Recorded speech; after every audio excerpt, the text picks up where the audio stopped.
Big TV భక్తి సమాచారం WhatsApp ఛానల్లో జాయిన్ అవ్వండి. అన్ని విశేషాలు ఎప్పటికప్పుడు తెలుసుకోండి. శ్రీ గురుభ్యో నమః. జన్మనిచ్చినటువంటి తల్లిదండ్రులకు శిరస్సు వంచి పాదాభివందనాలు తెలియజేస్తున్నాను. ప్రస్తుత సమాజంలో ప్రతి కుటుంబంలోనూ కూడా అనేక రకాలైనటువంటి సమస్యలతో సతమతమైపోతున్నటువంటి తరుణంలో ఏ సమస్యకు పరిష్కారం దొరకక చక్కటి అద్భుతమైనటువంటి జీవితాన్ని చిన్నాభిన్నం చేసుకుంటూ అద్భుతమైనటువంటి ఆనందకరమైనటువంటి జీవితాన్ని పాడు చేసుకుంటూ ఉంటాము. ఇలాంటి వాటికి సనాతన ధర్మంలో అద్భుతమైనటువంటి పరిష్కార మార్గాలు ఉన్నాయి. మరి అలాంటి వాటిని మనం తెలుసుకొని చక్కటి జీవితాన్ని అద్భుతమైనటువంటి ఆనంద గడియల్లోకి మార్చుకొని ఈ ప్రకృతి ధర్మాన్ని మన యొక్క సమస్యలకు పరిష్కార మార్గాలుగా మార్చుకుంటూ ప్రతి సమస్యకు పరిష్కారం ఉందని గ్రహించి ఆ యొక్క పరిష్కారముతో ఎలాంటి సమస్యకైనా కానీ పరిష్కార మార్గం మనకు ఖచ్చితంగా దొరుకుతుంది అని మన సనాతన ధర్మ గ్రంథాలే చెబుతున్నాయి. వీటికి కావాల్సిందల్లా కాస్త సమయాన్ని కేటాయించగలిగితే సరిపోతుంది. మరి ఇంకెందుకు ఆలస్యం? ఈ సమస్య పరిష్కారంలో అనేక రకాల సమస్యలు, వాటి యొక్క పరిష్కార మార్గాలు ఇక తెలుసుకుందామా? మరి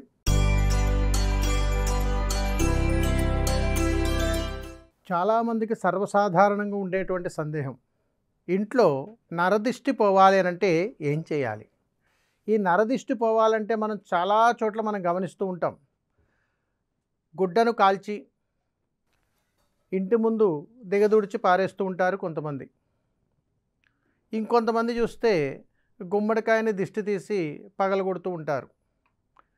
ఇంకొన్ని చోట్ల చూస్తే బొగ్గులను దిష్టిగా తీసి పారేస్తుంటారు. అసలు ఈ నరదిష్టి అంటే ఏమిటి? ఎక్కడి నుంచి వస్తుంది? ఎందుకు తగులుతుంది? ఈ మూడు విషయాల గురించి మనం తెలుసుకోవాలి. ప్రతి సమస్య మీద నరదిష్టి అనేటువంటిది తప్పనిసరిగా ఉంటుంది. ఇవన్నీ మనం గమనించుకోవాలి సుమా. ఉదాహరణకు ఉద్యోగమే తీసుకుందాం. ఉద్యోగంలో పనిచేసేటువంటి వారికి కూడా నరదిష్టి ఉంటుంది. అలాగే గృహానికి కూడా నరదిష్టి ఉంటుంది. అలాగే మనం మాట్లాడే ప్రతి మాటకు కూడా నరదిష్టి ఉంటుంది. నరులు అంటే మనుషులే.